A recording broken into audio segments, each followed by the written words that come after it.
level of 5. That fucking A whole series. the video game. Oh you know, no, series. that looked pretty good. I was It hyped looks on that. pretty good. Yeah. I wanted to Damn. see what Yeah, I think- Concord was like. Oh, Yeah. Oof. Yeah. Too soon. We were Too going to soon. give it a 9, but then it showed Concord, and I fucking Yeah. I threw up and gave it a 5. Savage. Yeah, I don't know if you guys have seen Love, Death, and Robots, because that's like I think it's the same team, but it's Love, like Death, that's and great. Robots. That's so Yeah. I good. think I that have. episode. It's like a bunch of shorts. Like, Anthology. No, I don't think Yeah. I have actually. No, I don't think I have. they're not all an anthology though, are they? Like they're not all part of the same. Yeah. There's tie-ins between some of them, but they're like, it's like, oh, there's the same coffee cup, or that's it. There's no I think there's one sequel, and that's with the robots, like the friendly robots. There's one sequel, and that's it. Yeah, I think I'm just getting confused about what defines an actually anthology. It's not the same thing as like a shared universe, is it necessarily? No. Okay. All right. Tim, shall we jingle our winkles? Yeah, Get on in there? yeah, we are. Yeah, you good to go? Okay. Great. Hi everyone. Welcome to December. Happy 152nd Quick Resume Podcast Day, the place where we talk about games, and we talk about Xbox, and we talk about Xbox and games. And us three handsome fellows are here to do that with you today. It's been a long old year, hasn't it? You know, not just in games, but you know, personally, this year can do one for me personally. Don't know about you guys. My year has been very like, I didn't even realize it was December, so it's just gone. It just happened. 2025. What about you, Tim? What, just how the year's gone? Yeah, I don't know. Pretty quick, to be honest. It's weird. Certain parts of it have gone like super slow, but like this back half has literally just gone by in a blink of an eye. Like I think it's because I was just away quite a lot the back half of the year. I did like loads of trips and stuff like that, and it was just like, I don't know, man. Everything from like sort of July onwards has been a blur, and my year's just now over. So yeah, it's pretty crazy, but man. Well, you did it. You overcame some big hurdles, didn't you? You know, you were scared about your brother's wedding, and you did that. Still here? Still breathing? Played a lot of JRPGs. You know? You actually did. This was like really. Event in the year. Yeah. Yeah. Just behind my brother's wedding. I feel It's like this year, Tim, you really turned from like a semi-weeb into a full weeb. And I don't mean that as like, you know, a judgment or a criticism. It's just like you really fully converted. I don't know. I'm sensing a bit of judgment. Are you not? Are you, Caden? No, there's no judgment there. I just think you really did make the full turn. Okay. Thanks. I mean, is that not correct? Would you disagree? I don't know. I'd say I've actually, in terms of, I played a lot of JRPGs and stuff, but in terms of like actual like anime like watching and stuff like that, I don't feel like I've watched too much this year. But I don't know. I can't remember. Sometimes there are things that I feel like happened a long time ago, but they were just the beginning of this year. So I don't know. Well, that's actually, you know, a really wonderful segue. Actually, well, we'll do the whole what we've been playing thing. But just to remind you guys, just to like really put a pin in what we're talking about when we're talking about 2024, I want you guys to remember that Palworld came out this year. Yeah. See, that seems like an eternity ago to me. Yeah. That's mental. I think it was Feb or January, yeah. Yeah. Well, that's mental, isn't it? That's not right. There's some sort of time manipulation going on there. That's a long old time ago. How's Palworld doing these days? I don't know. Getting sued. Yeah, it's so true. Yeah. Poor guys, man. Nintendo It's just so fucked stepping up, on their necks. Like, savage. Yeah. Sorry, we actually invented the concept of catching animals, so get fucked, I guess. I know we've talked about it before, but I do think that part of the lawsuit is insane, and not like the the characters likeness. themselves. Yeah, the Yeah, likeness but of the that was creatures. the It's They the didn't actual even- aspect of catching a creature has been Yeah, banned. it's not even like they didn't even go after that. They didn't even bother with Mm. that in the lawsuit about the. But they and it was weird because that bit about them, like the patented bit of things being caught, was patented after Palworld released. Like, how deeply, unmistakably fucked up is that? Like, Nintendo Yeah. have been making Pokemon games for 30 years, and now they're just like, we've got a problem with this. Weird world of businesses and Freaks. stuff. Yeah, Mm, absolutely. yeah. So, what we're going to do today, gents, is we're going to talk about what happened this year, just as a gaming year in general. You know, we do have the Xbox stuff to touch on throughout because I think that'll be quite fun because it's been a really it's arguably been like the biggest year ever for Xbox, for better or worse. But like in terms of the stuff that's happened and like the kind of conversation around the platform. So we're going to come into that, and then we've just got like one or two bits of news. For example, avatars have been canned. Remember, we used to be able to make avatars on Xbox. Yeah, it's gone now. Getting rid of that. Mm. After all of that work and all that redesigning, that's just fucking gone. Yeah, because they revamped it, didn't they? Yeah. Yeah. So if we've got time, we'll dedicate a bit of time to that. But really, I want today to be more of a focused, look back over the year. What the fuck's happened? What we've been playing? What's been good? What's been bad? So before we get there, let's talk about just what we've been playing, the last few weeks, because we weren't here last week because I had the Rona. I was struck down with the Rona. I'm still testing positive, actually. That's still a thing. Yeah. Yeah. Where's... Oh, like. Oh, he's got the She cat really out. wants attention. She's being really needy. I can go first though. Color is. Okay, go.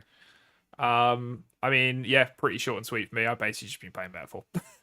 There hasn't really been much else I've been playing. I've wanted to play some other stuff. Like I have thrown sort of, I don't know, suggestions, I You want to guess. play Valorant with me? Yeah, no, I have been wanting to play Valorant again. I kind of just miss having like a. I'm going away from my mic here. I kind of miss just having like a multiplayer game or a game that all of us can play because I feel like as much as Phasmophobia did that, I don't feel like. Well, I always thought Phasmophobia was just good. I never like loved it. Like I thought it was pretty good, but like I think our last play session we did when it was just me, you, and another friend, Deck. I don't know, man. We just did like 10 in a row. What? It wasn't Caden. Hello? It was Jake. It was Deck. It was the other friend, Deck. The other day. No, The other day. I said Deck and another friend, didn't I? Or did I say it the wrong way? Yeah. Oh, whoops. Yeah. Sorry. You said another friend, Deck, and I was like, hang on a minute, there's two. You can't both have friends called Deck. No, yeah, that's just not allowed.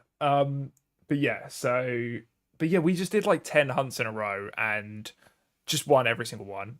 And I was like, what's going on here? I was like, I feel like it just kind of just wore off a little bit, sort of the factor of it. And then like, I don't know, the difficulties going up just made it more annoying rather than more fun. So I kind of just lost that spark for me a little bit. But it was definitely like an insane game for like your £7-8 or whatever. But obviously we'll talk about that more in our yearly wrap up and what we've been playing because that was good. But yeah, I've kind of just been missing that, and I'm hoping Marvel Rivals can do that for us because I feel like that's something I feel like could be kind of fun, and I feel like it can go up to 6 people as well. When was the last time we all played a game that was like above 3 to 4? We can actually get everyone in if everyone was online, which could be good fun.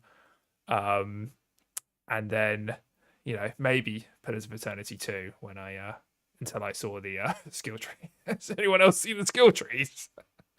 Are you talking about Path of Exile? Path of Exile, sorry. Yeah, I always get those two confused, especially as they have the same PoE as well. Yeah. Oh, yeah. Yeah, Path of Exile 2. They're like it's like going into a microscope and looking at something on like a quantum level. Like it's like I was looking at germs. Yeah, like it was.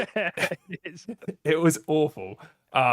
So I don't know. It seems a bit daunting, but yeah, basically that's kind of what I'm vibing for. But I've been trying to kind of blitz my way through Metaphor. I think I'm like 60 hours in now. I am at the point where I have said Lance and I'm making. I mean, Caden's never really going to play this, but spoilers. Making the copy of it to trick Louise, and I'm literally like 1 day from doing that, but I'm in the middle of a dungeon. So basically, I finished the Virgo Islands. Soundtrack is fire. I love the Virgo Islands. Yeah. Can you give me like a little impression? I can't do it justice. I'm sorry. Come on, a bit of peer pressure on air. There's nothing wrong with that. I can't. But it is fire. It is straight fire. It's so good.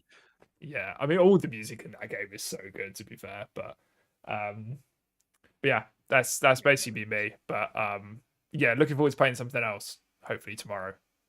So yeah, I think I wanted to like just rewind for a second when we were talking about Phasmophobia there, because I reckon like people in the chat or our listeners maybe can relate, like particularly if you're social gamers and you have friends playing at different times or whatever. But Jake in particular is the sort of person who he's usually like our fourth. I say usually, sometimes he's our fourth or maybe fifth. But he's the sort of person who we call him One Game Jake. he will forever, we will immortalize him. It'll be on his tombstone, One Game Jake, because Jake doesn't ever talk to us unless it's on Xbox. He doesn't reply on his phone. We don't hear from him. So whenever we're playing something, he won't get involved until like a month later. And then when he does get into it, bro he grinds it down into a fine dust. Like he lives it and he breathes it. And I think that's exactly what happened when we were playing with him on Phasmophobia the other night. Like we turned up, Caden, and Jake's like quadruple our level. He's like level 80. We're like level 30.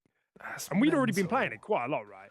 He's like this absurdly high level. My dude knows all the micro strats. He's like seen all the YouTube guides and videos, and it's just like we're now at such a different skill level that it's like it's a bit less fun because it's just Jake walking in and getting the answers immediately and then ending it.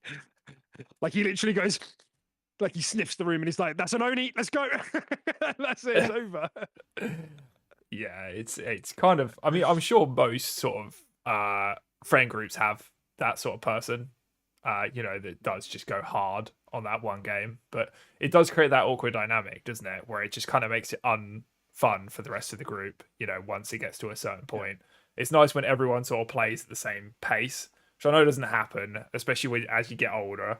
It's very hard to line up your schedules and fucking all just play. Like, for example, if we started Path of Exile 2 like tomorrow or over the weekend or something like that, it's no doubt in my mind Caden would be like level 60 by the time I next log on or something. But, it's one of those things. But yeah, it is a bit. Yeah, it's a bit of a shame when that happens sometimes. I just think it's funny. Fucking One Game Jake just grinding it into a fine powder. What do you think his next one game's going to be? Man, I don't know. Like it could be anything. It's been literally before Phasmophobia. I hadn't played a game with him for I think over a year. Like I think it was actually over a year. I think the last time was Diablo 4. Yeah, he never tried Valorant. It could be Path of Exile. He can't really do. He can't do competitive games, can he? He just can't. He can't do it anymore. No, he just talks about needing a bucket to vomit in. Yeah. Yeah, he just gets fragged and he just hates it. He hates the pressure of like. Palworld, I guess. Palworld was probably the last. That game before. Oh, I guess maybe. Yeah. Yeah. I think so. Yeah. Strange. Just I know games that man. It is, and I know he's been playing Space Marine 2, and that's probably like the only respectable game on his like portfolio that's like in a while. And I know like he just loved that multiplayer because from what I can tell, it's just like a really casual multiplayer. And I know he was just going in and going like 104, like 100 kills to 4 deaths like every time, and just loving it, like loving that he could just squash all the 7-year-olds hopping onto it. Yeah, a 7-year-old playing Space Marine 2. What great parents. Hell yeah. Oh yeah. Wow, dude. Yeah. Come on, man. As if you weren't playing it at 7 years old. Yeah, you're going to pretend like you weren't playing 18s. GTA. Yeah. Yeah. I did play Doom 3 at a pretty young age, to be fair. And that game was scary AF. Yeah. You're the fucking reason I had nightmares for ages when I was a kid. Oh. Why? Yeah. I might not told you this. I guess I haven't. Okay. Big boy time. So, you remember fuck, what was the film? Was it Darkness Falls? Oh, with the Tooth Was it Fairy. Darkness Falls with the Tooth Fairy? Yeah. Yeah, yeah. It's I had Darkness Falls, nightmares yeah. about that film for like 3 years. Really, it was pretty spooky. And I was to be not old fair. enough to watch that film. Yeah, I was. And the other one where she like ripped your tongue out. What was that one called? Oh, If you screamed. yeah, I forgot what it was called. Probably something like "Don't Scream" or something. But yeah, I know the one you're talking about. Scream, rip your tongue out. All right, The well. scene. Dead Silence. Oh, nice. It's a Call of Close. Duty perk. Yeah. Anyway, that's a fun factoid about Tim traumatizing me. I love horror. I bet you just thought you were really cool, didn't you? No, I do really enjoy horror. I still watch quite a lot of horror now, just by myself, because Tilly doesn't like to watch it, so it kind of makes it even weirder. But That's even worse. just sitting in my room, just dark, just no reaction to anything, just taking notes. Man. All right. Well, that was fun. I don't have much to report on in terms of games. The only thing extra, other on top of just playing Metaphor, is I've had a bit of extra time where it's been not so convenient to play Metaphor, but has been convenient to play Balatro. And oh boy, I forgot how much I love Balatro. It's so good. It's so good to boot up and play for like 20 minutes and then put down and then play for another 20 minutes and then Yeah, because I booted it back up and I was like, is this really? I can't remember if it's as good as everyone says it is. And then I booted up and I was like, oh no, yeah, no, it is.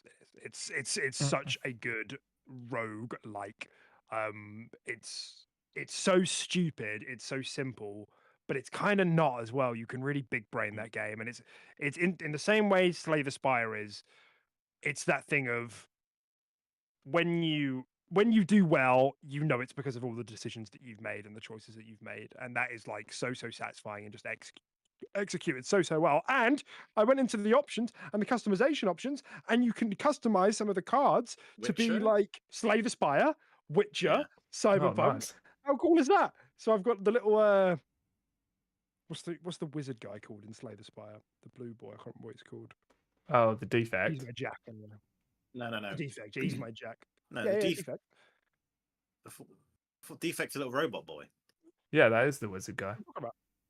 Oh, sorry, I thought you were talking about the silent. Well, he The wizard is robot. kind of wizardy. Yeah. Yeah, I thought you were talking about silent. So that was a nice touch. But anyway, these are both great. The fact that I'm like hopping between like 2 Game of the Year games at the moment is just like every time I boot up one of these 2 games, I'm like, fucking video games, dude. And it's great because now I can play Balatro on cloud, and it works so good on my little Kishi, which isn't here anymore because I can see Beth's tidied up my desk, which I'm very thankful for. If you're listening, it looks great, but I just don't know where the Kishi is. Good save, dude. Good save. Yeah, thank you. What about you, Ken? What have you been playing? I've been playing a bit of Banishers. Oh, really? yeah, I that saw like, that. Don't Nod game. Yeah, I saw it pop up on. I can't remember what it was in Game of the It's Year. on my wish list. Not Game of the Year, in the Game Awards, and I was like, oh yeah, that game exists. And I love Don't Nod games, and the latest Life is Strange isn't apparently that good. So I was like, I'll just buy Banishers. It was like 50% off. So I was like, awesome, perfect. I didn't really have like a single player to play, and then I've been playing that. It's been, I think, really good fun. Like so far, the choices, or like not necessarily the choices, but like the dialogue and like the different characters that you're trying to like banish their ghosts. Like they're really interesting to like talk to and communicate and like figure out the mystery and stuff. Combat is quite like God of War, like you know what I mean when I say that. But it does get very like, I don't know. I do feel like the combat is quite frustrating sometimes, unfortunately. But overall, the game's good fun. It's I like that kind of more decision like narrative based game. So I'm having fun with it, and I'm not. How far through am I? I don't think I'm too far. Like maybe 20 hours. Nope, not 20 hours. I can't count at all. 10 hours. But it's maybe a little bit too open worldy for my liking. But yeah, nice fun game to play. Do you mean that it's like a full open world, or is it like open zones? Like what do you mean? It's open world. It's almost like Metroidvania as well. Like you unlock abilities and then you go back to an area and you blow up a wall and you get some gear.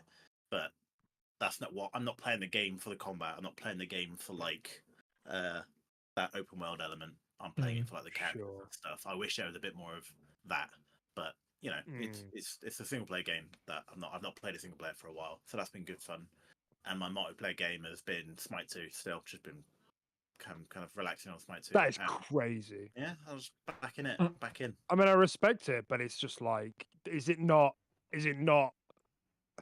giving it's you Smite, like nicer? Yes. Shivers? Yeah, you're not getting like any trauma response. No, well, because all the characters they're bringing out are all like redesigned. Well, not redesigned, but like different. So Cupid, for example, infamous for being a really fucking boring god. They've changed him now so he can now stack 2 hearts. So he can stun in his ult and then stun with his 1. And now his 2 does damage in a pool. So like you can shoot your 2 at people. Literally sounds even more fucking annoying. I hated that character. They've changed his design as well. He doesn't look like a fucking... He can just stun lock me now. Fucking fantastic. But yeah, so they're making changes with a few gods here and there, which are quite interesting. Like Poseidon, actually Poseidon's disgusting right now. It's awful. You know his trident obviously is 2. He gets attack speed and shoots 3 projectiles. Well, now if he does his 1 whilst in that stance, he shoots 3 waves.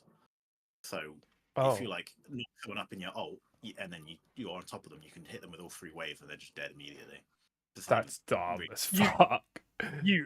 You talking about Poseidon there actually kind of made me want to play Smite 2. Yeah. That's crazy. There we go. See that? Don't.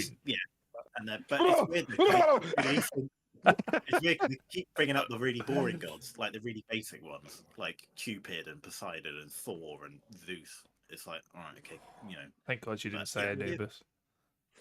Oh yeah, Zeus, man. I mean, I would say Anubis is quite boring, but yeah. Anyway, but yeah, I'm enjoying it. Again, it's just quite a fun multiplayer game to be playing, and I'm still playing Tekken, still booting up Tekken every day. What else? I'm pretty sure that's kind of it for the minute. Yeah, I've got a big old list of indie games I want to be playing over Christmas, but I'll probably just try and stick to one. But knowing me, I definitely won't. Fair enough, man. I was actually thinking, while you were talking, Banishers, even though it's something on my wish list, like thinking back to it now, I kind of expect that Avowed will have a similar structure to that game. Like in a lot of ways, like it's kind of AA plus, you know, it's like it's a choice focused RPG. I don't think it's going to be quite open world in the same way, maybe like open zone, but I was just thinking about it. I was like, that's probably a similarly scoped project to what we're looking at with Avowed. Yeah. I don't know if Banishers has like skill trees or things like that. Yeah, it does, obviously Avowed is more of an RPG, but yeah, it just came to my head. It's not, you don't really have like flexibility. It's just like you don't build a character or anything. Your character's already a banisher and all blah blah blah. You just get different abilities and stuff. But again, I'm not playing it for the combat, so like I'm probably not getting the most out of that side of things. Cool. Well, I'll have to have a look when I get back because it is on my wish list. So it does like throughout the year. I was just finished on it. It was 50% off. Now it's I think back to full price. But yeah. Fuck. Oh well, I'm in no rush. Game Pass. Get it on Game Pass. It will be. All right. I suppose the only other thing, like, so I've got a couple of like pre-news stories as we usually do, and I think the only one, the only major one that I was like really wanted to talk about is because we've missed it because we've had last week off, but there's been talks of PlayStation acquiring Kadokawa, and Kadokawa is the parent company of FromSoft. Oh yeah, I don't know, have you guys seen that news?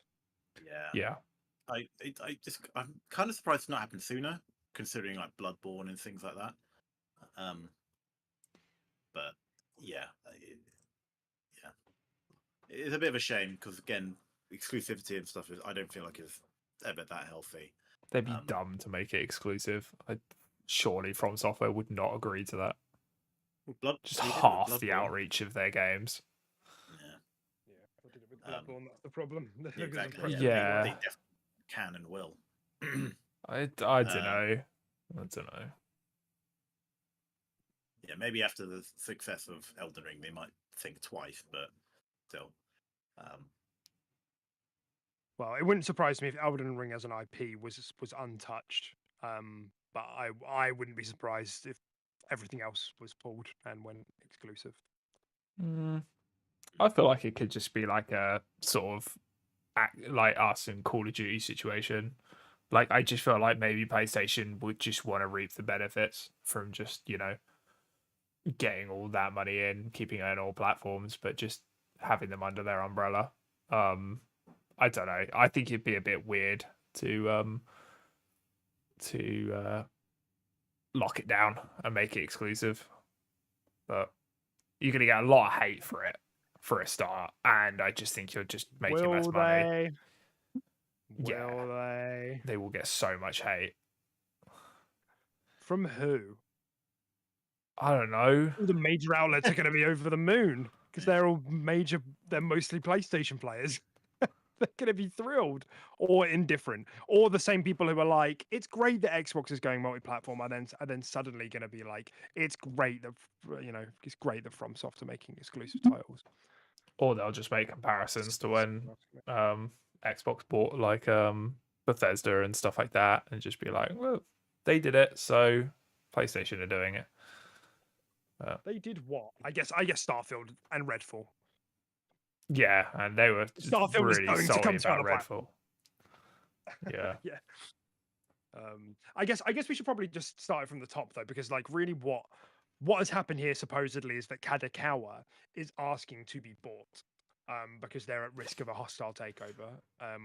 But the problem is, if you like just go to Google and have a look at what Kadakowa is, they're like a massive company that oversees like video games is like a sliver of what they do. They're like they do a lot of shows, they do a lot of books and anime, and supposedly, the relationship has been looked at before because they're like very invested in anime. And as you guys may remember, Sony bought Crunchyroll a while back. Like they're quite interested in getting involved in that business. So as part of their like transmedia push, like there could be a bit of a benefit there. But Kadokawa only wants to be bought out in its entirety, which means Sony, who knows nothing about like books, doesn't own like publishing arms for anime and things like that, would now have to somehow figure that out and integrate that. So it's a bit up in the air whether it's actually going to happen, because I'm sure like PlayStation already have I think a minority share in Kadokawa already, so they're already like, but that's a different thing to owning them, like a merger, like to owning them entirely. So who knows if it actually happens? But of course, yeah, part of that they would own FromSoft, which who knows how that would be handled. I feel they'd probably handle it quite aggressively, but it does genuinely otherwise feel like a fairly good fit because they are so interested in anime as well. Yeah, I mean, yeah, it probably is quite a good fit. It's just that sort of that worry, isn't it? And I guess, like you said, I think the majority of people probably won't be that worried, because they are, one, playing those sort of games on PlayStation, or two, playing them on PC. And as we've seen, PlayStation are definitely bringing things to PC like a lot faster. And I mean, they might even just do a unified release with these sort of things in the future with PC and PlayStation. It just kind of gimps Xbox. But yeah, you have to wait and see. But I don't know. There's just so much like popularity behind the FromSoftware name now that I don't know. I just feel like anything they pump out would just sell like fucking hotcakes, new IP or not. And I feel like it would just really hurt the profits to just cut out one platform. But I don't know. Maybe. I mean, it just depends how serious PlayStation still are about stomping Xbox out of the console market.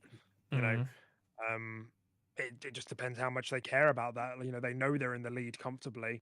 Do they want to potentially, undermine the reputation of FromSoft and their outreach to hurt Xbox as a console brand? I mean, maybe. I mean, they've seemed pretty interested in doing that still with their like time deals, like exclusively keeping stuff off Xbox. We've seen it happen. So I don't know.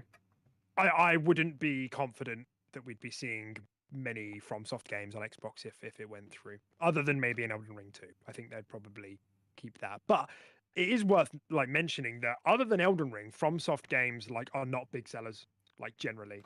Yeah. Like some of them have like over time sold well, like Dark Souls 3. But they're not like massive sellers.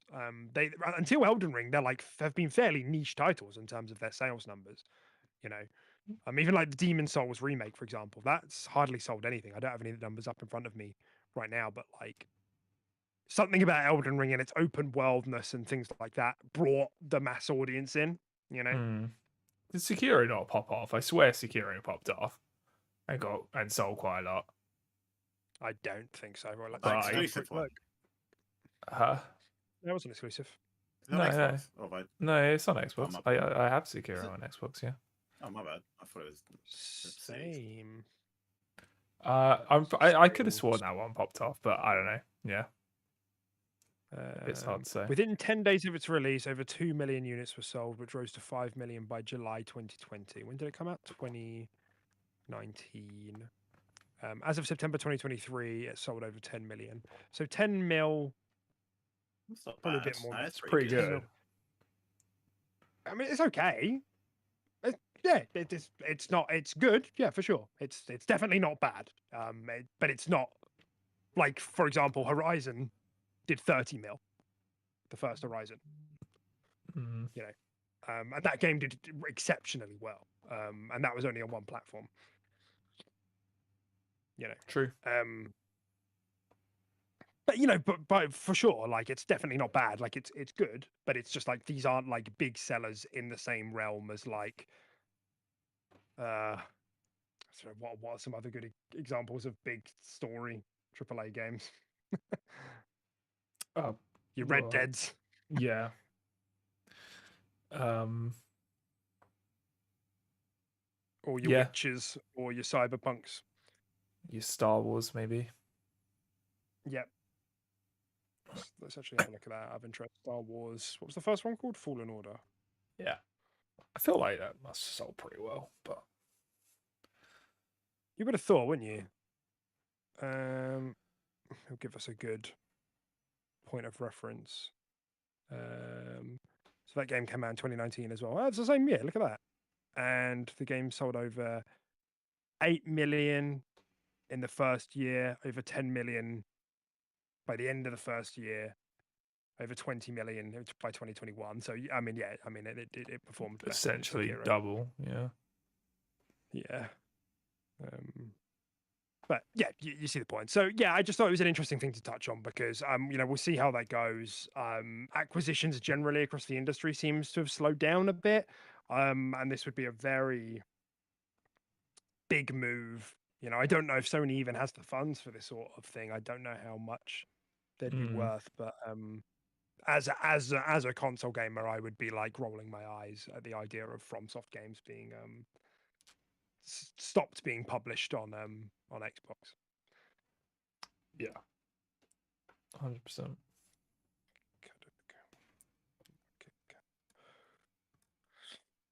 All right then. Okay, we'll move on from that then, and we'll sort of move on to our year in review while we're thinking about kind of what happened this year. Guys, what's been like one of your favorite gaming moments this year? Anything you can think of? It might have been Concord. It might have been okay. So not necessarily something like we played and experienced, but just like something notable. Just anything. Okay. Just anything. I'll kick us off if you give you a moment to stroke your chins. Yeah.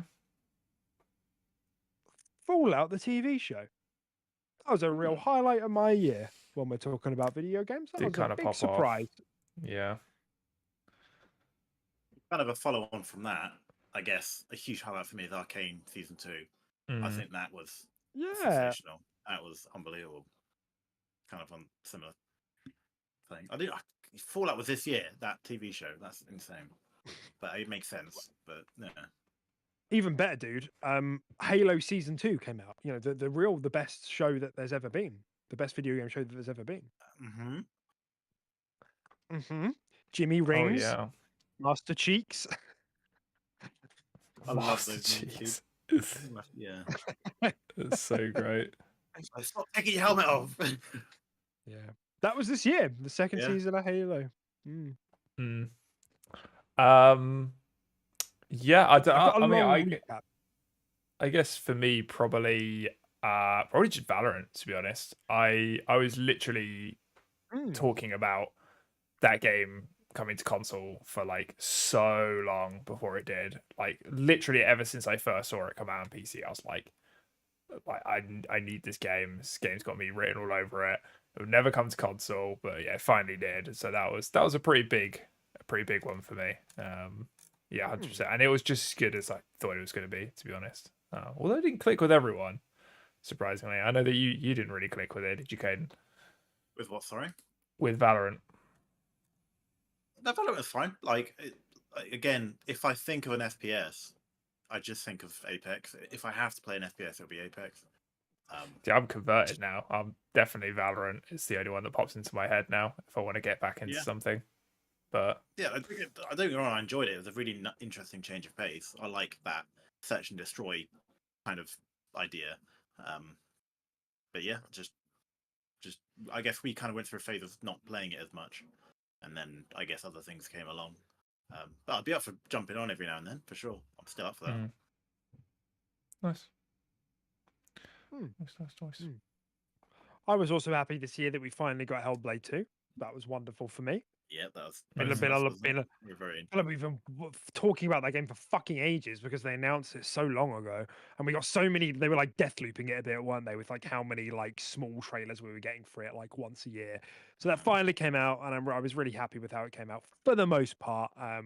And you know, I've got like 3 very vivid memories of like distinct parts of the game that still like yes. I think about quite a lot actually.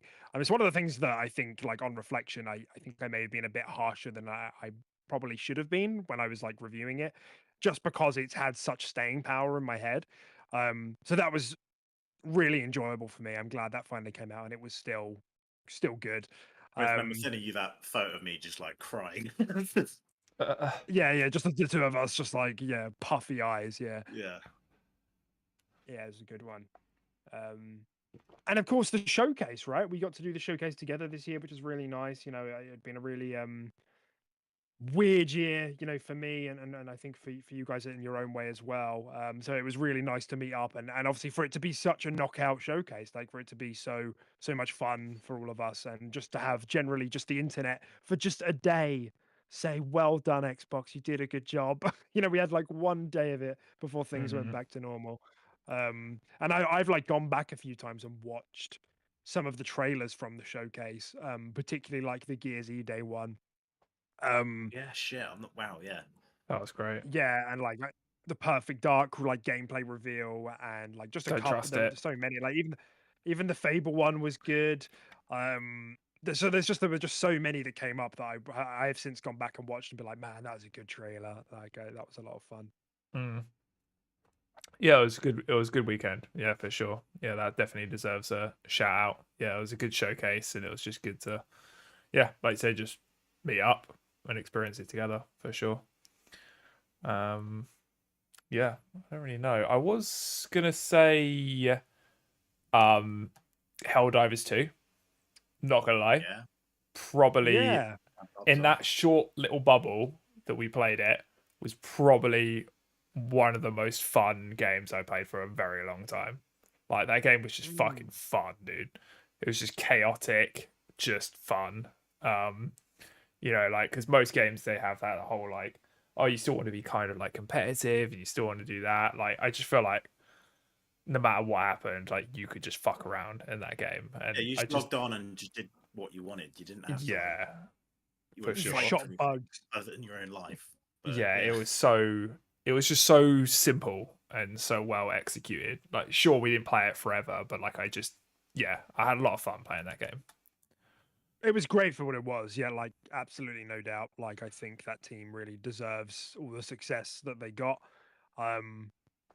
their approach to it was like, we've had a lot of this in the last few years, haven't we? Where it's like they just made like an old school ass video game, and it attracts a lot of players. I think Space Marine 2 was another example of that. Really, it was just like kind of old school in that sense, where it was just more about a fun romp, just a good time, and it just succeeded in that. And obviously, they did their own twist on the live service, which was quite fun, for such a small team that they were.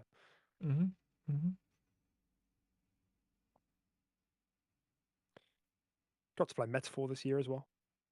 My first foray into JRPGs for a long time. Well, yeah, it's your first Atlas game, wasn't it?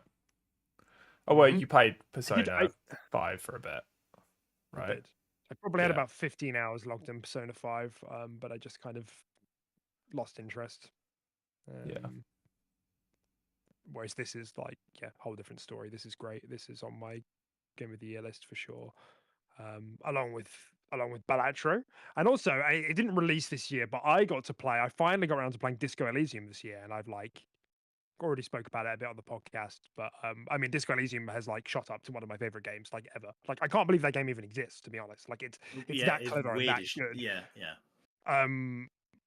It's like absolutely bonkers considering it's like a debut game from a dev, which now doesn't exist. The dev team doesn't exist anymore. Like, they've disbanded and split off into different teams because of legal issues and stuff. I have, Or some they're making like claiming to be. There's 2 different teams, 3. There's like 2 or 3 different teams. Yeah, weird. Yeah, and they're like all claiming to make like Disco Elysium spiritual successors, and it's just not going to happen, is it? So I'm not holding my breath for that. But it's like just such a special game. It has just a work of fiction that works as a video game, that could only have worked as a video game. And as a, if you're a listener to the podcast, you'll know that that's like my orgasm criteria. Like something that only really works as a video game is the sort of thing that really gets my goon going. It really makes me flick a goon. Come on, dude. So that was just fucking astounding. Like, I honestly, it's one of those games that you can't quite pin down why the fuck you love it so much, but you could probably talk about for 3 hours straight if you really wanted to. So I'm not going to do that, but it's just, I just wanted to convey like how special that was playing through that game. Like, it was such an unbelievable game for me. Anything like that for you guys this year? I mean, nothing that we've not already talked about. I mean, obviously, I'm just kind of looking through this list that we've got, seeing if anything. Yeah, this is where you say something really stupid, like Goat Simulator. Smite 2. Yeah. No. Killer Bean. Killer Bean, let's go. If only, dude. I don't even know if that game's out. I would so play it if it was. Man, that was funny. No, I'll probably say Rebirth for me. That game sucked away my life for around 2 months. Like, I legit did not play like anything else. I spent like 20 hours of my total experience playing a game within a game, because they had like their own card game inside called Queen's Blood, and it was just so addictive, dude. But yeah, no, like for sure, I think that game and Metaphor definitely like head to head of just like probably the best games I've played in terms of like it sort of like feeling like a journey, like with like companions, and like you really bond with like the players, like the characters in the game. And by the time you reach the end, obviously I haven't reached the end of Metaphor, but like you literally just like sit back and just take like a breath, and you're like that was just like a genuine adventure, like a genuine like journey that you took with all these characters. I definitely got that from Rebirth. And it's probably my game of the year, because I'm not going to beat Metaphor by the end of the year, so I can't in good spirits give it to Metaphor when I haven't beat it. Well, I don't know, man. I don't know how long it is, but I know that you played a hell of a lot more than me. You're like doubling my hours in that game, dude. I'm like 75 hours. I think I checked the other day. You're on over 90, I think. Oh, that's not what my save file says in the game. Oh, okay. Yeah, I did read it from Xbox, to be fair. But my save file in the game is probably about, yeah, I don't know, maybe like 50 to 60. I can't remember, but yeah, no, just really good. Yeah, I'd say Rebirth hit different for me for sure. There was some other stuff I wanted to talk about because the way I liked the times that we've done this in previous years is I used true achievements because it like shows like recently played games. Yeah. And I was going to Caden's just gone, so I'm not going to talk about it right now. We'll talk about it when he gets back. But Remnant 2 came out this year as well. Oh yeah. See, You know, that doesn't feel like a game that came out this year. No. So he just wasn't on my brain because he just feels like Yeah, it wasn't. It's why I need something like this to like look back on the games I've played. Otherwise, like I won't remember. Yeah. I know I did Sea of Stars this year as well, actually. That reminds me. That was good. But there is one other one that we can talk about, I think, while Caden isn't here, because it was like my mid-year up until recently, it was probably in my game of the year runnings. You know, it's still probably a top 5 in terms of games that released this year or games that have just come to the Xbox platform. But that game was Path of the Goddess. It came out like July, I think. Came day one to Game Pass, and I fucking loved Path of the Goddess. It was such a refreshing game. You know, we were talking earlier about like old school type game, and like Path of the Goddess really was that to me. It was like this tower defense kind of actiony hybrid in a sense. I've never played anything like it, but I certainly haven't played a tower defense in like over 15 years. And it was just like everything I could have wanted out of that genre as now a 30-year-old, you know, and it being day one on Game Pass, man, I thought that was so good. I thought that was such a well executed, interesting game. I'm excited to play that. Really good. That's a game I've got downloaded for my ROG Ally. I've got it downloaded ready to go. Oh, it's perfect. It's good, man. So, yeah, no, I think you'll quite like it. The art style looks, it does look like something I'd enjoy. But yeah, it's a game I've not had the chance to play yet, so I'm excited to give that a go after hearing all your praise about it. So yeah, it's definitely in my like top 5 of the year. 100%. Yeah, it's really good, and it just kind of came out of nowhere. It kind of just like it was like a good sucker punch. It's like it was like yeah. It was. I remember watching was it the showcase of the Capcom? There was a Capcom show or something, and that came up, and everyone was like, "What did I just watch? Like, what was that?" Well, I was kind of vibing with it, like right from the first trailer. Well, it was cool. I quite liked it, and I was like, because it just, I mean, more so than everyone, it probably appealed to me a little bit more. So I was just like, oh, okay, I'm down for that. And then when I figured out what it was, and it was a bit more like tactical and stuff like that, I do quite like those sort of games too. Yeah, it's great, really, really good. We were saying just as you left, Caden, there's one other game that we haven't spoken about. I mean, I've got a couple more, but I mean, one other that I think we can probably all speak to that came out this year was Remnant 2. That was actually my third most played game this year. Remnant 2. Oh, was it? Oh, nice. That's great. Yeah. No, is that really this year? I don't think it was, man. He's in disbelief. No, because I'm on my True Achievements right now, and it said that I last played it. It's saying I started it in 23, Deck. Look, the DLCs have come out this year. It's telling me I started it in July 2023. Like halfway through last year. I suppose, yeah. No, to be fair, you're right. I think, yeah, it's because that's when we finally got round to the expansions. Yeah. Yeah, the first expansion came out in November, but then the second and third came out this year, and that just happens to be when we got round to it. So, yeah, but we did play it on release. 2024. The expansions, I suppose, were the 2024 releases for us, I suppose. Yeah. But it was really nice to go back to that game because as an IP, it feels like Remnant 2 kind of broke out in a bit more of a way that Remnant 1 didn't. And they did so many cool things in Remnant 2 just to like level it up over the first one. Like you can multi-class. They like made it, they really evolved like the class system, didn't they? And you could multi-class and they just doubled down with like the secrets and the worlds. There were some areas that I would have liked the game to have been fleshed out a bit more in, but overall, like I think this is this is like a really special IP to me, like Remnant. Yeah. Remnant's one of those ones that I'm gonna look back on and be like, I got connected to that like in my 20s, rather than being something that like I was connected to, like as a really young person. So I was super when we all got back into that to play the first 2 DLCs, like that was a lot of fun. I really enjoyed that. So big shout out to Remnant 2. Yeah, I agree with that yeah, totally. really good. Because I never played the first game, so it was my first experience of it, and it suits my, I guess, my personality when it comes to a game, like immensely. You know, like action, shooter, looter, like Chewy, grindy, chewy. like Yeah.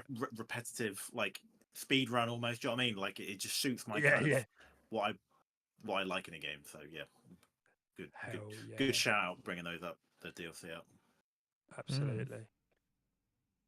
Trying to think if there's anything else. I guess there is a personal shout out for me because it was again it just because of when I got round to it. But Cyberpunk was my 3rd most played game this year. Oh wow. And I think Phantom Liberty was. Did it release at the end of last year? Am I remembering that right? Do you guys know? Yeah, because it was in the running for a load of Game of the Year awards and stuff, and I think it only just made the cut. So I think it was towards the latter end of last year. Yeah, September. Yeah, okay. Yeah, so September 2023. I finally got around to it in 2024. And there's and I guess it's worth me mentioning, although technically not a 2024 release, like the game has had like all of its updates, and the DLC, that like as a DLC it's really good. As a game with all the updates, it's excellent. Like it's probably one of the best action RPGs out there now. They did such a good job repairing the game and repairing the reputation as well. Like it's crazy how dogged on Cyberpunk was, to now we talk about it like, oh yo, it's Cyberpunk. It's like I can't really think of many games that have managed to have such a swing. Like Cyberpunk was the punching bag of the industry since its launch, in the same way that now Concord is going to be, except Cyberpunk has managed to become like a top tier game. It's such a swing that you just don't see that sort of thing happen. Well, that's the thing. I think it was always a good game. It was just released when it shouldn't have been. It had good That's it. bones. Yeah, exactly. Probably similar to this Stalker 2 situation, where I think people are saying it's a good game, but it's just not. It shouldn't be out. It shouldn't be released. So yeah, I'm glad that Cyberpunk did get that revitalization, especially with such a good DLC as well. Yeah. I think when you get round to this, Tim, I think you'll really love this. It really, I know you're the sort of person who really likes like a lot of wow factor in like skill trees and things like that, and this game just has that in spades. Like some of the builds I was making, dude, like the anime, like I had a katana, I was throwing knives, and every time I did it, I would trigger like slow motion, and if I got a headshot, it would ping back into my hand. Like dude, like just, and I would like jump, and while I'm aiming, I would hold still in the air. So, like time would freeze while I like selected a head to ping over the top of a chair or whatever. Like and just all sorts of stuff. Like you can bounce bullets off walls if you spec into it and get like bullet trajectories. It's so good in terms of player expression and like giving you kind of the cool factor across those skills. So I am quite surprised to see it as my 3rd most played game this year, but like I really did enjoy it when I played through it. I really had a good time. I spent a lot of time like searching for weapons, just grinding XP so I could get the next skill, going for like legendary weapons, and then all of that like compounded by a wicked world and story and characters. So it's well earned. Well earned. Yeah, no, I'm quite excited to get around to it eventually. But yeah, I mean, I literally think I booted that game up for maybe half an hour, and I gave them £70. But one day, Yeah. one day One day. I'll play it. Yeah, exactly. But anything else from anyone? Any games that they've played this year? It doesn't have to be released in 24, but anything that's like stood out as a notable release this year? Well, do you want to know what my most played game was this year? Please. oh, let me try and Baldur's Gate guess. 3. Fuck. Oh. On Xbox anyway. On that's on Xbox. Sorry, dude. That's all right. My most played game on Steam is Tekken 8. Baldur's Gate came out last year, though, right? Or am I imagining Yes. that? Okay, I'm it did. still Yeah, playing this year. Yeah, because it got that's been my most played game. On Xbox, my most played game overall was Tekken 8. And that was in January, that game was. So nice. Spicy. Quickly just checking in on the chat. Joaquin says poopy loopy. Thank you, Joaquin. Nice. That's why he's here. I gotta say, there's a couple for me. Obviously, but Persona 3 Reload was really good. I've had a great time with that. I think everyone can go back on the episodes and know that towards the last 20 hours, I probably was like, I need this done. But then as soon as I finished it, I was like, I missed this. It's like a drug. I don't know. It's really weird.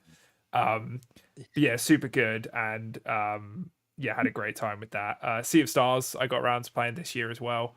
That was super good.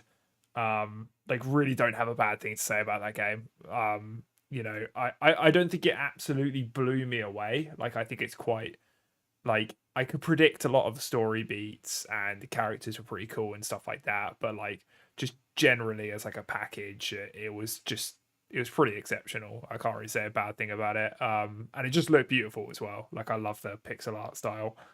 And I gotta say, probably we're gonna take it a different direction. But I'd say probably my biggest disappointment of 2024. What do you think it is, Deck? It's probably one for you as well, I would say. We've enjoyed other entries. And this one kind of flopped pretty hard. I'm pretty sure this came out this year. Let me have a look. Yeah, it did come out this year. One that you've played? No, one that we were kind of pretty hyped for, all of us, as to play as a group. And it flopped pretty hard. Wasn't that great. We've enjoyed previous entries. Put me out of my misery, dude. Probably Dark Tide. Oh, Dark Tide, yeah. Dark Tide. The thing is, was very I haven't given it a disappointing. proper crack though. I've given it a few. I've given it a few hours, maybe 5 hours or something like that. Some of which I did solo, some of which I did with Deck. I don't know, man. It was just. I mean, it might be quite good now.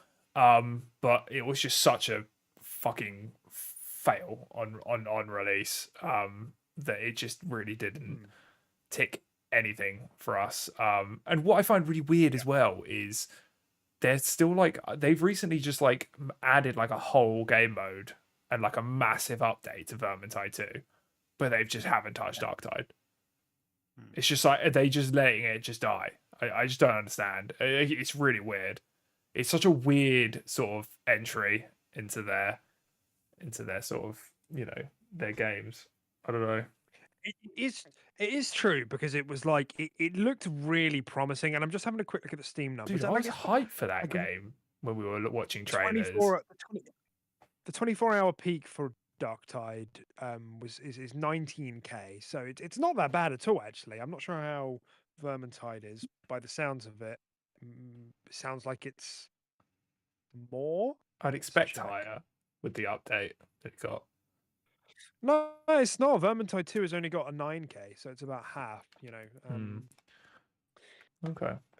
But I think one of the biggest problems that Dark Tide had was that, if you remember, it was a Game Pass deal, and we'd heard about it for years and years and years. I think it even got announced in 2020 for this gen's first Xbox show. I think they announced it then, and we were waiting for it for ages, and then they were like, it's not going to come to Xbox on day one. It's just PC. So they released it just on PC, and it would barely worked. Performance issues, bug issues, whatever. So we heard that, and we were like, okay, fine, it'll come to Xbox eventually. But then the Xbox launch kept getting delayed and delayed and delayed. That my hype for it just fizzled out. And by the time it came out, and it still was launching on the platform buggy, I was just kind of done. I was just kind of all my enthusiasm has just run dry now. I really wanted to play this, but the fact that it's taken so long to get here, and now that it is here and it's still having issues, it's I'm kind of over this, Yeah. I think they really had that problem of just fatigue, I think.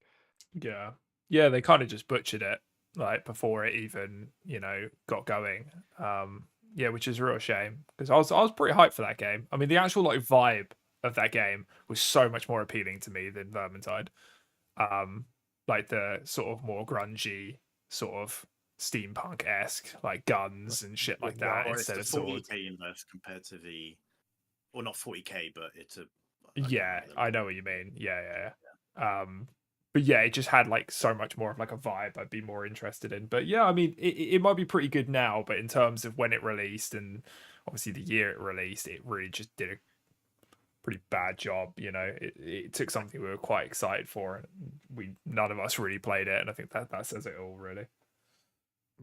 And to be fair, it might even be the case that Space Marine 2 has kind of given it a bit of an uplift, like because they like shared universe. You know, the fact that that came out and did quite well Yeah, potentially. might have made some people go back. Yeah, it's one of those games that if one day, like if a major outlet does like a re-review and they're like, "Hey, this is really good now," I'd probably be happy to hop back in. But I'm just aware that I've never actually given it a proper crack.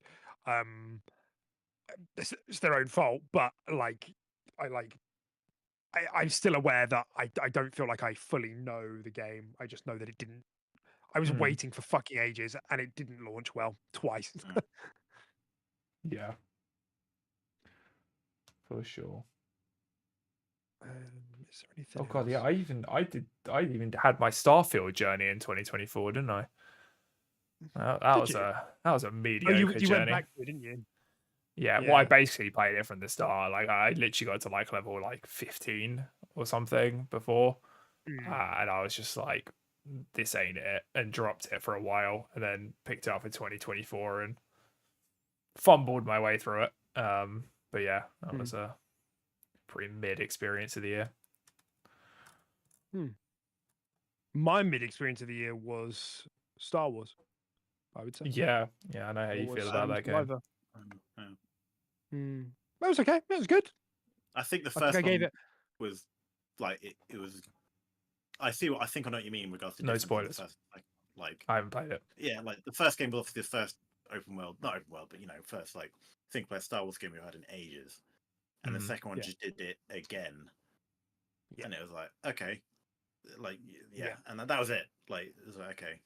I also found I found the story like messier and less compelling. Other than the final third, I thought the final act was quite good actually, but everything up to that was just kind of meandering and like slow, and there wasn't really any upgrades in the combat. And actually, in some ways, it kind of felt like a step back, and like a lot of the problems I had with the first game weren't really addressed. So it was just, yeah. I mean, it was good. It's a good game. Like I could recommend that to someone who like Star Wars, and I would still recommend it as a good game. It's just I was kind of hoping it would be great.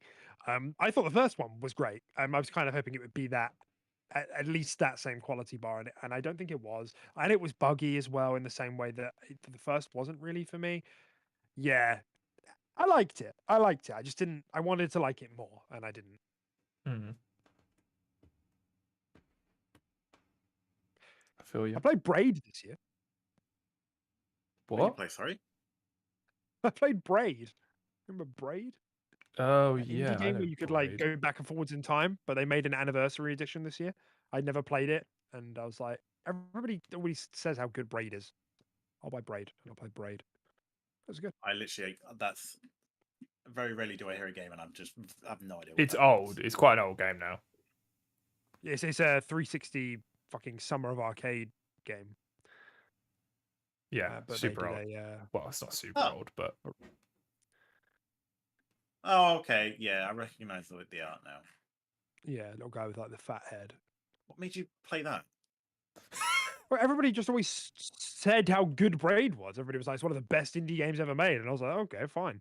Guess I'll give it a go then. And it was very good. It's a very, very good puzzle game. It's like, it's not quite as revolutionary now as it probably was back then.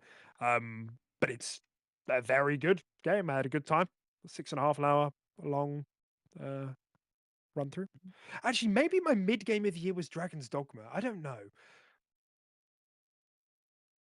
You beat Dragon's Dogma. I think my expectations.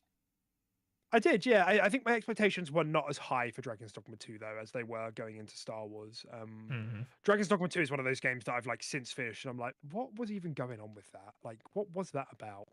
I'd probably give it like a 7.5. 7.5. Yeah, that probably feels right. but it was just like there are so many ways that game was just like really underbaked. Some ways it worked really well together, but in other areas that you're like, you just didn't finish this game, did you? you just didn't finish this game. You just fucking It's shit there's this, like, didn't you? there's like, you can count the amount of enemy types in that game on two hands. Like, you fight so many goblins in that game. And the first time you come across them, it's awesome. Not goblins, like other things out in the wild.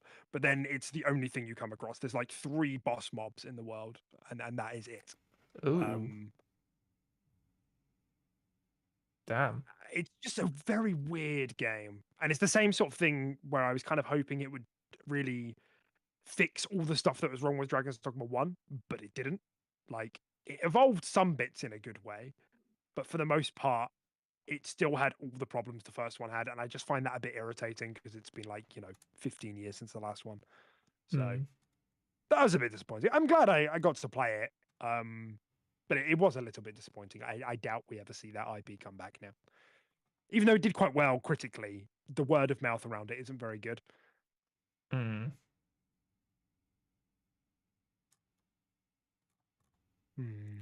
no, I think that's about it for me. In terms of that, I mean, I feel like you played loads of games this year, Kane. There's nothing. That's why I can't think. Have you been scrolling through your Steam library or go on log into True Achievements? That's what me and Deck did. That only does Xbox, but I mean, is it not that? Yeah, because you turned into a PC boy this year, didn't you? Exactly. That's why it's quite hard to like. Does Steam not have like a? Can you not filter your library by what you played most recently or something? Yeah, I've got them all here. Like, but again, like, I've not had any crazy. What about Hades 2, like alpha or beta? Yeah, Hades 2 is great. I've not played it quite a while now, but they've done some really amazing updates. But I was waiting until it was kind of like 1.0. Really, I just wanted to play it in early access. It is finished. Yeah. So, but that was obviously great, but I wouldn't comment on it entirely until it's finished. I mean, yeah, like I am looking. You play a lot of games that didn't really leave an impression on you this year, then. That's the thing. I've played a lot of good games, but they're all like quite smaller kind of things. What were your top 3, Caden? You said the number 1 was Baldur's Gate. What were the other 2? Number 2 was Apex, and number 3 was Remnant 2. It's Remnant 2. Interesting. But yeah, like looking at all my games, they're all around. It's been quite. I don't know. Yeah, I've just got a lot of half-finished stuff that wouldn't be fair to comment on, and a lot of games that I still need to play. And Xbox, I can't really see much else other than like if, for example, what the fuck? No. You can do it. I'm trying, man. I'm really trying. I should probably try the True Achievement one rather than the Xbox one because this is a bit dookie. Yeah, True Achievements is a little bit better. Yeah, I feel like we're quite the opposite because I actually played I didn't play that many games this year, but like the ones I did play, like I had a really good time with and sunk like a lot of hours into, like sort of like 40 plus on every single one. Did you play JRPGs? Basically, yeah, and yeah, I almost bought Unicorn Overlord as well because that's on offer at the moment. I didn't, but I almost did. That's great. Yeah, no, I've just played lots of smaller games. I've not committed any amount, like a big amount of time to any one game other than Tekken. Like I said, Tekken is ahead by a long shot in regards to playtime, and that's it. So, yeah. Sorry. Awesome. That's okay, dude. I guess we've been speaking about it for the last few weeks anyway, but it is worth us just shouting out. Like, Phasmophobia was a fun release this year for sure as a group game, like a nice breath of fresh air, very unique. Really good. For the small team that they are, that was really a lot of fun for us.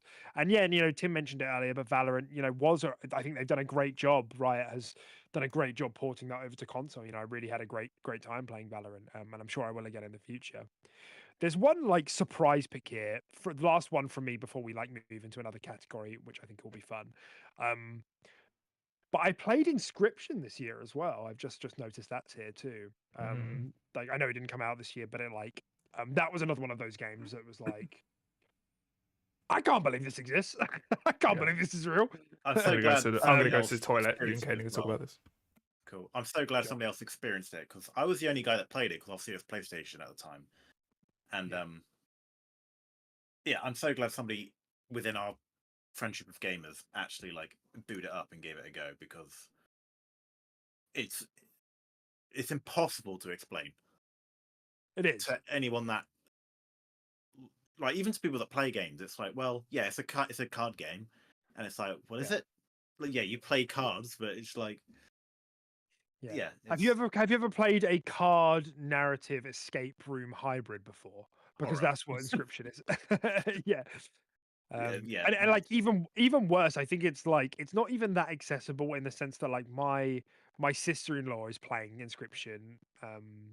Or she started it around Halloween, and I'm not sure. I haven't seen her play it in a while, so I don't think it's quite grabbed her because it's like it's a card game, and you know your average gamer doesn't quite isn't a particularly gripping experience for the average person until you get to a certain part of the game where the story starts to reveal itself a bit more. Yes, yeah. But I think if you're like us, Caden, and you know you play a lot of games and you have a lot of game sense, card games, particularly roguelikes, are things that we get through fairly quickly, but for the average person who's getting stuck in this loop of just playing cards and not really getting anywhere, I think Inscription would be quite hard to move through. Yeah, like it's because obviously because we experience a lot of games, we're aware of kind of where things can go. So like when you start playing the game and like your cards start talking to you, and you're like, what the fuck does this mean? Whereas someone who is just playing a game and they're like, oh, it's just a card game, they don't really think of what could happen. They're just like, oh, it's just talking cards or whatever.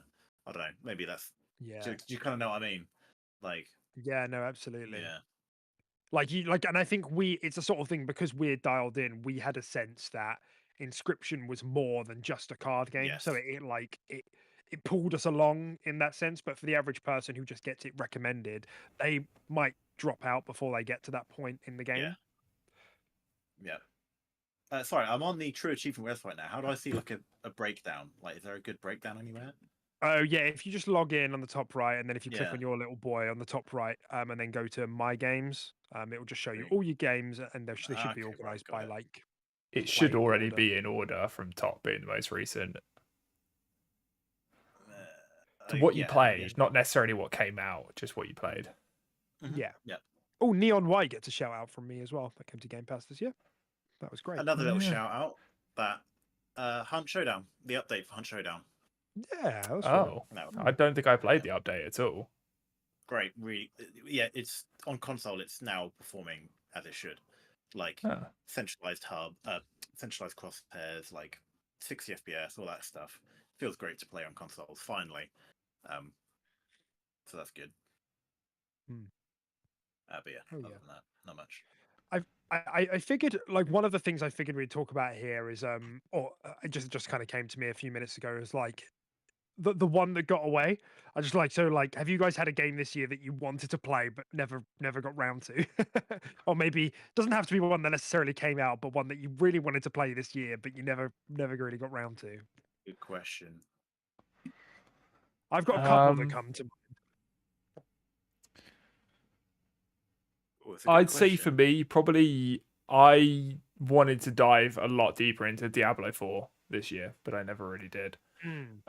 It's literally I shit you not, it pops into my mind almost daily, and I'm like, I should play that more. And I've messaged like Deck about it, like on numerous occasions. Like, I actually kind of want to play this now. Like, I just never get around to doing it. And I didn't really give it like a massive go when it first came out either.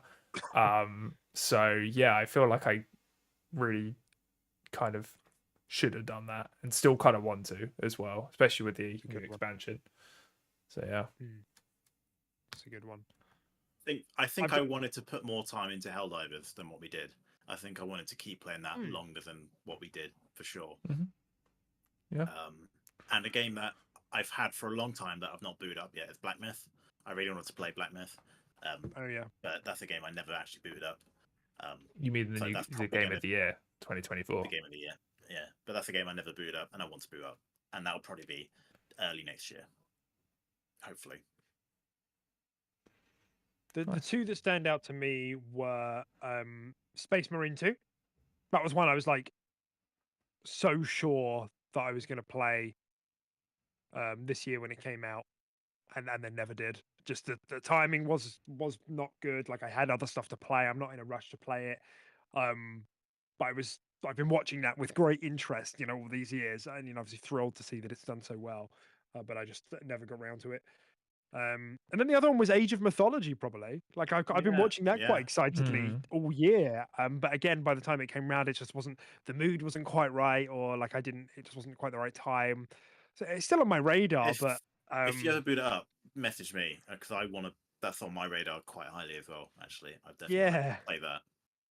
Yeah, and it's done quite well from what I understand. So yeah, those would probably be my two. All right. I think that's everything. I think we've covered everything that we sort of played throughout this year. What a fun trip down memory lane that was. Yeah, definitely. So I wanted us to now just take the time to look at the things that we said we thought were going to happen at the beginning of the year. So for our listeners, at the very first show we did in 2024, we took a quick gauge of what we thought things were going to score and what was going to happen all the way back in January 2024. Of course, we didn't know much then. We were kind of shooting in the dark a little bit, because one of the things that I think we can probably take away from what we put here is how at the beginning of the year, so much can change. Like the scores that we gave here and the things that we were kind of betting on. This was before Palworld. This was before Black Myth. This was before, I think it was before Balatro, maybe. So many things were yet to happen before Helldivers. Before so many things were yet to happen. Big things as well. Big things. That's right. So I'm just looking at what we said here. We made a couple of guesses on what we thought were going to happen just with the Xbox games that we knew about. And this is quite funny because Towerborn, we all bet would be in the low 80s. Towerborn didn't come out. Fucking idiots. We're stupid, aren't we? Early access into Steam, not even going on Xbox at all. So that's, we put a line through that. Avowed, we said low to mid 80s, apart from UK, and you said high 70s. That's fucking coming out this year, is it? Did we? Yeah. Because was it delayed again this year? Yeah. They never gave a date. They just said 2024. Okay, got it. They just said 2024, and then it came to the end of 2024, and they were like, "Ha!" Just. I think we were all because we've all betted Q4. So I think maybe the argument was like they're going to put it in Q4 and then they're going to delay it. I think we may have said that at the time. Yeah. Oh yeah, I forgot. I've put the quarters here. So yeah, we've said that for Tower. We had suspected Towerborn was going to come out at the beginning of the year. You thought it was coming out in a couple of weeks, you freaks. Q1. Am I looking? Where am I looking? Document. It's on our old notes. I put it in the Discord chat. Oh, that would explain it. Can where am I going? Because I can't flick off the Discord. It will mess with the videos. It'll mess with the video capture. Where am I going? What's the doc title? 1, 2, 4. The doc title is 124. Okay. Thank you. And I've put predictions for beginning of the year in big caps. Yeah, I got it. Yeah. Okay, cool. And I think this is where it kind of gets interesting when we think about the year for Xbox, because of course a lot has happened. Before we even start to think about what has happened, the mangled corpse of what has happened to Xbox this year. When we think about what they've released, Towerborn, didn't come out on the Xbox platform, has only come out on Steam in early access. So that game, essentially got delayed. Avowed essentially got delayed.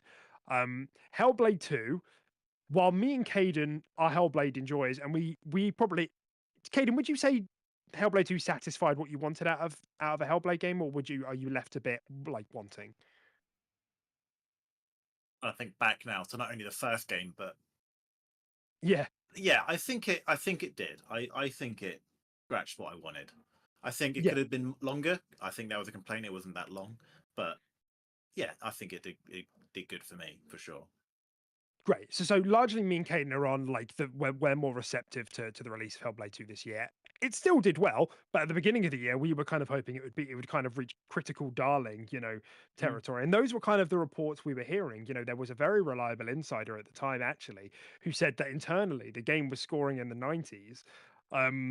So I wonder what kind of happened there if, but bearing in mind this is the same internal team that told Xbox that Redfall was going to score like 10, 15 points higher than it did. So I don't know if they still haven't ironed out that system yet, or if they just don't keep miscalculating how their games are going to be scored once they're out in the wild. I don't know. Point being, for me and Caden, Hellblade 2 largely hit. Critically, it didn't come in as high as I think, like as all of us have put, I said it would be in the 90s. You two both said it would be in the high 80s, and we both said quarter 2. No, we all said it in second quarter, which we were right about. Came out in May. Woohoo! Smashed it. Flight Sim is currently, I don't know if you've seen it actually, but reviews have started trickling in for the game now, and it's coming in like the mid 70s.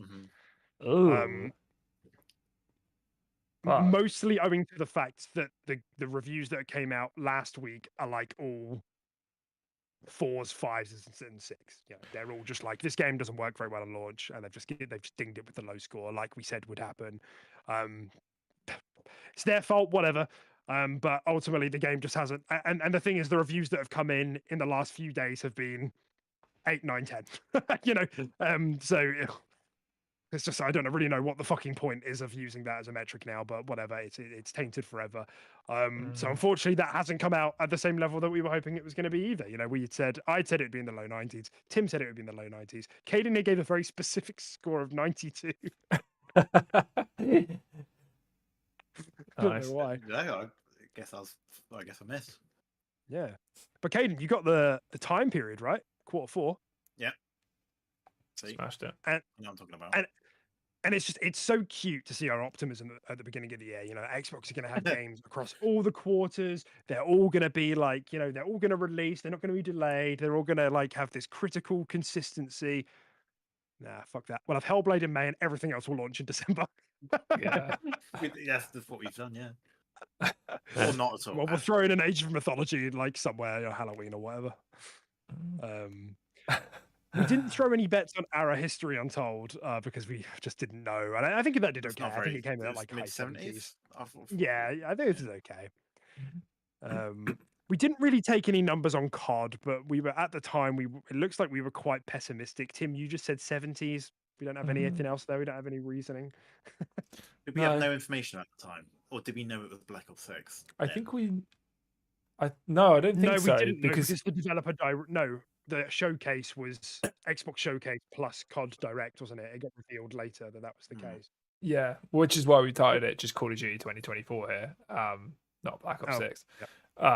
Yeah. So we kind of just went off the fact that Call of Duty was just being kind of mid the last couple entries. So yeah, because I don't know what they even out at Call of Duty in the end, but it was pretty decent, wasn't it? Wasn't it in the 80s or something? Or I don't know. Yeah, it's like mid 80s. Let's have a little look. So, yeah. 83 on Open Critic right now. Yeah. So, pretty good. Pretty good. We all seem to have guessed Stalker quite well. We've all said low 70s, but I said quarter 3, Tim said quarter 2, and Caden said you said 70 exactly actually, but you also said quarter 3. So again, we were in the right ballpark for score, but again for time period, just bung it into quarter 4. Just bung it at the end of the year there.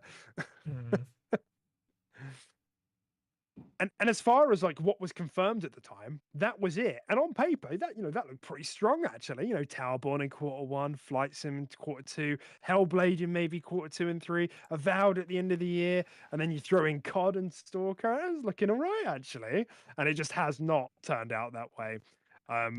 We made a couple of extra guesses for what we thought could maybe come as a surprise. I had said, we keep hearing about this Double Fine pot game, don't we? Kiln. It's been like it's been floating around for ages. You keep hearing about it. It's the only time I hear about it is you. Yeah, I haven't heard about it since. Yeah, like it was we like don't keep hearing about it. kind of revealed and Deck went on about it. I'm making it. It's just me. It's a one-person project. So I thought, and because I know it exists because there's like footage of them like prototyping it, and I figured that's. I know it exists. the You sound like an exact insane person. I know it exists. You can't tell me otherwise. There have been reports of and sightings. Can you just go over what score you think it was gonna score? Yeah, well, I thought it was going to be the first 102 Metacritic release, and then it was going to launch yesterday. Oh, I just referenced yesterday when we made the list. Yeah, a whole year ago. So you nailed it. It's going to be the first negative shadow drop where they drop him backwards in time. Yeah, you smashed it. Yeah. I also seem to be sure that South of Midnight was going to release this year as well. And I could see Tim followed me on that journey and said South of Midnight and a Fallout 3 remaster could appear. And then out of fucking nowhere, Caden says, yeah, Indiana Jones is going to come out this year. And right, he was. He's done it. And just none. a few weeks later, yeah, Developer Direct comes out and they're like, yeah. I remember when it showed up, I was like, oh! I wasn't even excited about the game. I was just excited that I guessed it. Yeah, I mean, it was an insane guess. Yeah, it really was. I think maybe the week before I saw that, I saw like a weird like leak somewhere. I think I was quite in the know at the time. Damn. Yeah, super weird. It's got it's technically coming out next year as well, but you know, it's out this year. So true. It's out this year. Yeah, actually, it really cheesed me off when I saw the trailer for it.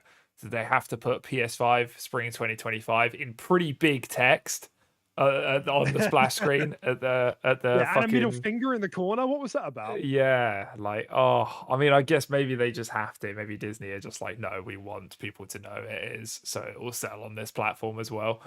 But yeah, that kind of cheesed me off. Yeah, I mean, it's like bigger than the Xbox logos. Year, isn't it? Yeah. Although I did appreciate the Xbox logo with the like the puzzle of like the tomb door opening. Yeah, that was kind of cool. Yeah, I did like that. So I suppose what we'll do is then we'll sort of angle this to a bit more about like how were our expectations met, and then generally just as a publisher what happened, I guess, is the final topic as we sort of wind down the show. Because like I'm looking at this and I think about like, as someone who plays on Xbox, who subscribes to Game Pass, Caden, you're still a Game Pass subscriber, right? What? Yeah, okay. So this is still relevant to you as well, even if you're playing across Xbox and PC. You know, I think about like how well was I served as a customer this year? And if I'm just looking at the game output and like my expectations for that, honestly, 6 out of 10. Bit disappointing. I was expecting a bit more this year. I thought we were kind of at the stage where we were cooking now.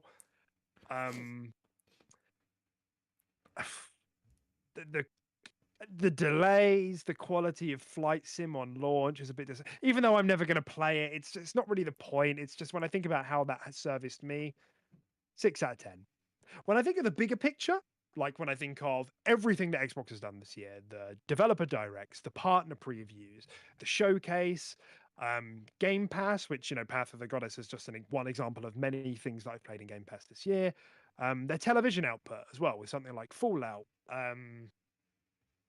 I'm sure there's more I'm not thinking of as well. But when I think of like the brand as a whole, and everything that has done for me just in terms of like being excited for the brand and having a good time with the brand, 7.5. But overall, I would say I'm a little bit disappointed this year, to be honest. I was expecting a few more big hitters to show up. I think we're now getting there. We're getting closer to these big boys. Like, you know, as we scroll down, like, we see that big old,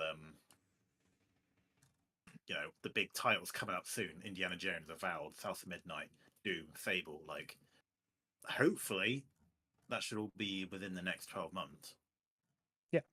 So that would be a very strong year if, you know, they all landed to solid year. Yeah. Yeah. So, but it's just I especially look at because really this is the first year we've had where ABK has been fully integrated with Xbox, and we've started to have some of those games come through on Game Pass. Like Diablo 4 showed up on Game Pass. We had COD, which is a big deal. So because I'm sure we have some listeners who are listening to me talk and saying, "What do you mean only a 7.5? We got COD on Game Pass." I say, yeah, but it was never going to be a massive deal for me. Like, I'm glad it was there. I had some fun. I'm probably going to play the campaign at some point. So, like, for other people, I'm sure that is a big deal. But I don't think that was ever going to be something which was earth-shakingly massive for me. Even then, like, again, as a publisher, Xbox has now published like World of Warcraft expansions and Diablo expansions, so that there has been a lot of output. But I'm just thinking about what value has that generated for me as a paying customer. It's like it's been okay.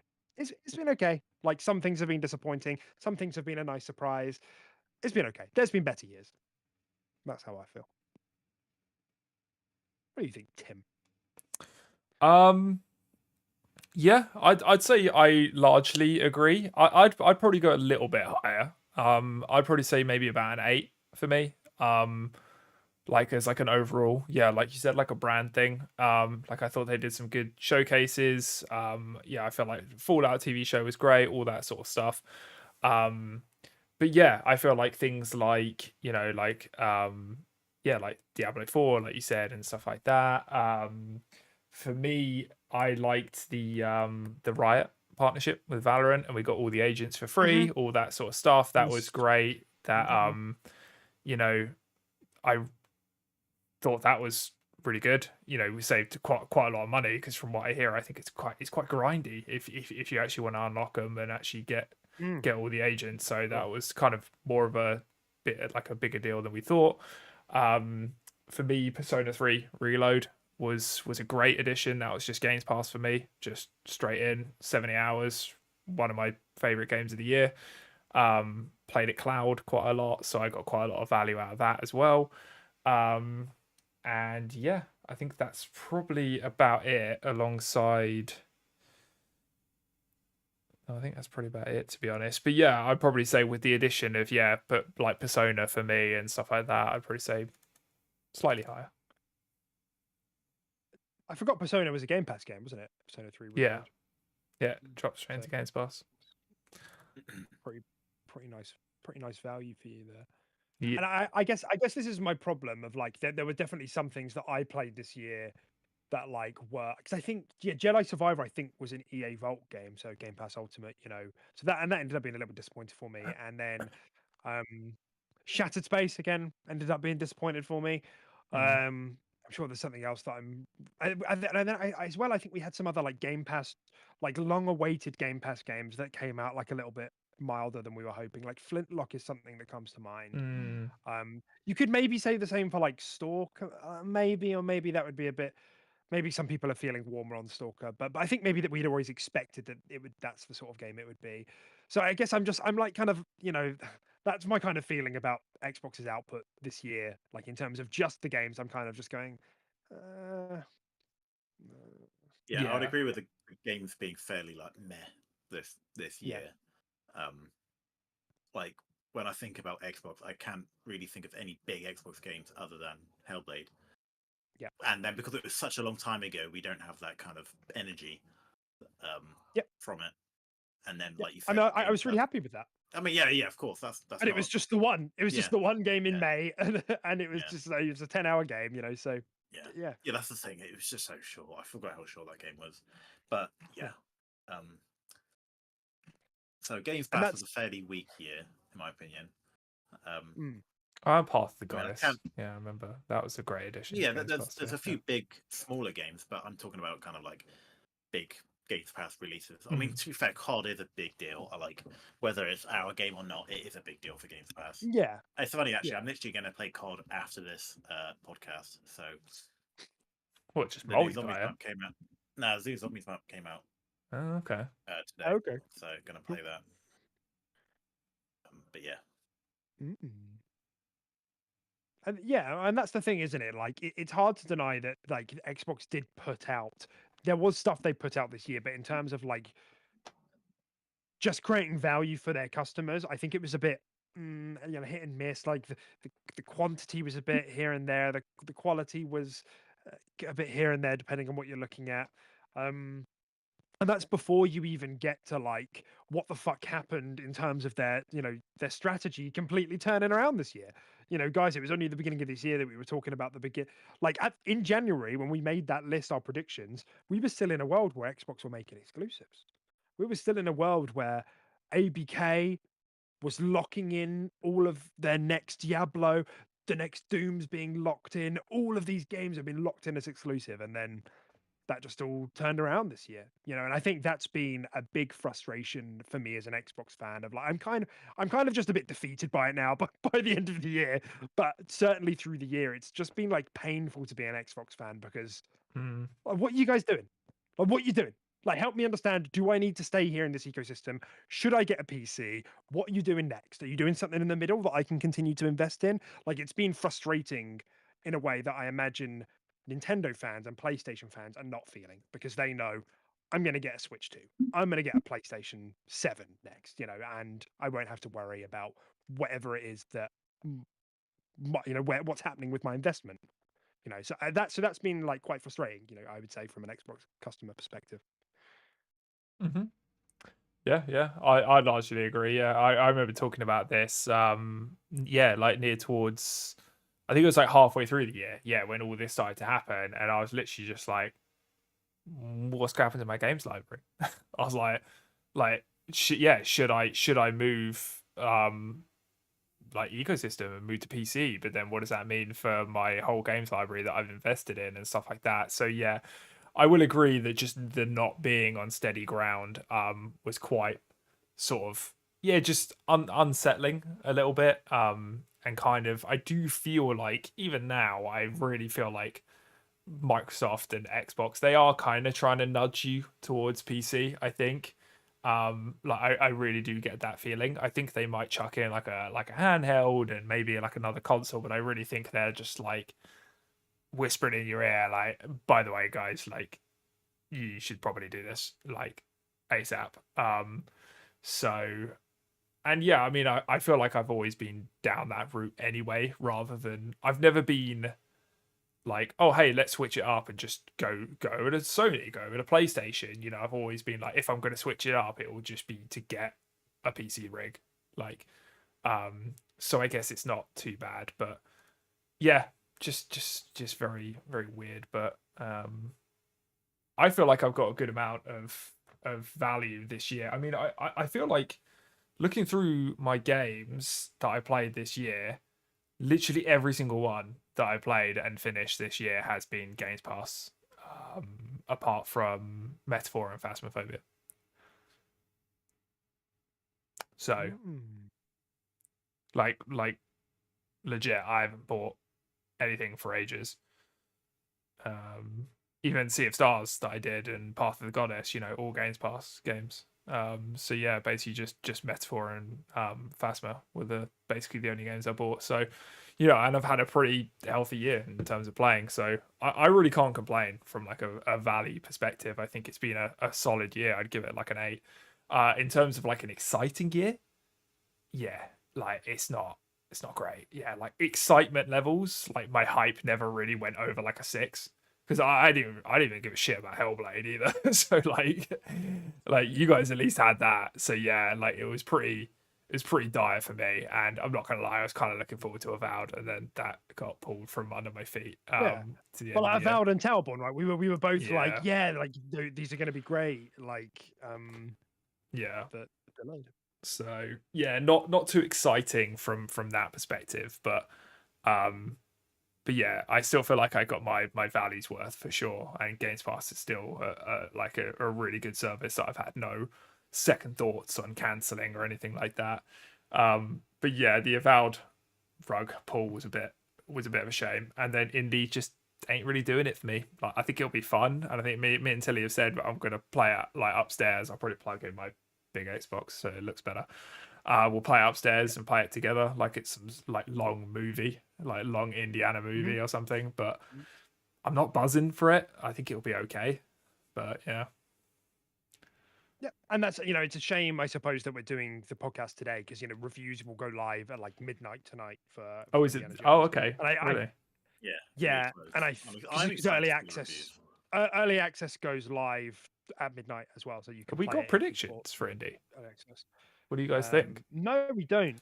But there was one leaked review earlier today, which was really positive. And it was a bit of a glowing review. I didn't see a score because it's since been taken down. I don't know if this is a website that does scores, but words Okay. like amazing and fantastic were thrown around a lot in the title. So, I am kind of expecting it to do quite well. If I had to give you a range, I would probably say low 80s. What do you guys think?